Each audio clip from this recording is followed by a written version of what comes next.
Itoophiyaan tarkaanfiiwwan ijoo dinagdee fi baajataa bu'uura dinagdee biyyaa cimsuu fi galmoota misoomaa yeroo dheeraa deeggaruuf kaayyeeffatan fudhatteetti. Haaromsi dinagdee kanaan dura tasgabbii dinagdee biyyattii fooyyessuuf gumaacha olaanaa ba'ateera. Mana marii bakka bu'oota uummataatti koreen dhaabbii dhimmoota karooraa baajataa fi faayinaansii waggoottan 5 darban sirna faayinaansii Itoophiyaa guddisuun hordoffii fi to'annoo taasisuun walqabatee shoora olaanaa ba'ateera. Walitti qabaan koree dhaabbii dhimmoota karooraa baajataa fi faayinaansii Dassaalany Wadaajoo bu'aan argames labsii baasuun raggaasisuun milkaa'inoonni gurguddoon kan itti galmaan ta'uu ibsan. ፓርላማው ከምክር ቤቱ የሚሰጡትን ተግባርና ኃላፊነት ሲወጣ ቆይቷል።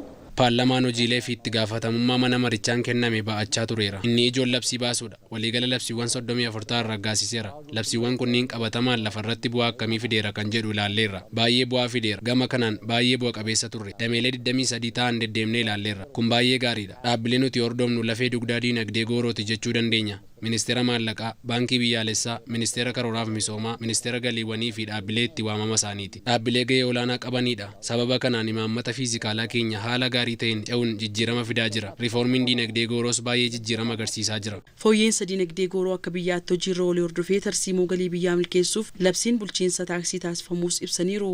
ማክሮ ኢኮኖሚ ማሻሻያውን ተከትሎ የፊስካል ፖሊሲዎች ተሻሽለዋል። Fooyyeensa dinagdee gooroo hordofee imaammanni fiizikaalaa fooyyeera. Sun akkuma fooyyeen tarsiima madda galii keenyaa addatti milkeessuuf kan nu dandeessisan labsii bulchiinsa taaksii irratti fooyyeensi taasifameera. Labsiiwwan kunniin erga fooyya'an booddee dandeettiin galii biyyaa dachaan guddateera. Bara 2014 nuti hojii kan eegalle. Kan bara 2015 nutu raggaasise. Yeroos karoorri waggaa ture birrii biiliyoona 400 fi biiliyoona 38 ture. Amma bara kana karoorri galii keenyaa birrii tiriliyoona 1.5dha. Yeroo itti aanutti birrii tiriliyoona 1.8 kan raggaasisnu ta'a. Kanaaf dachaa meeqaan dabalaa jira. Hangi idaa dabalataa Itoophiyaatti akka hin dhufneef baajanni qabamuun waggaa waggaatti kaffalamaa akka deemu taasifamuusaa walitti qabaan koree dhaabbii dhimmoota karooraa baajataa fi faayinaansii Dassaalany Wadaajoo ibsaniiru. ይህን ዕዳ እያለ ተጨማሪ ጫና እንዳይመጣ የምንወስደውን የብድር ስምምነትና የዕዳ መጠን በተለይም የንግድ ብድር ኮመርሻል ነው የሚባለውን እሱን አለመውሰድ Idaan duraanii osoo jiru idaan dabalataa fi dhiibbaan dabalataa akka hin dhufneef hangi waliigaltee liqaa fudhannu caalmaatti liqaa daldalaa fudhachuu dhiisuudha. Hanga ammaatti erga nuti eegalle waggaa arfaffaa xumurree waggaa shanaffaa eegallee jirra.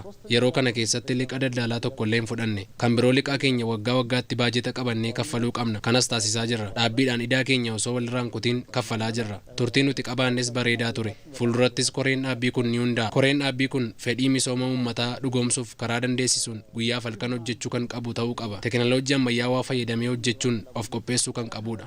Itoophiyaan karooraawwan riiformii ishee hojiirra oolchuun jijjiirama fidaa kan jirtu yoo ta'u, tasgabbii dinagdee gooroof guddina damee dhuunfaa fi ce'umsa caaseeffamaaf kutannoon hojjechaa jirti.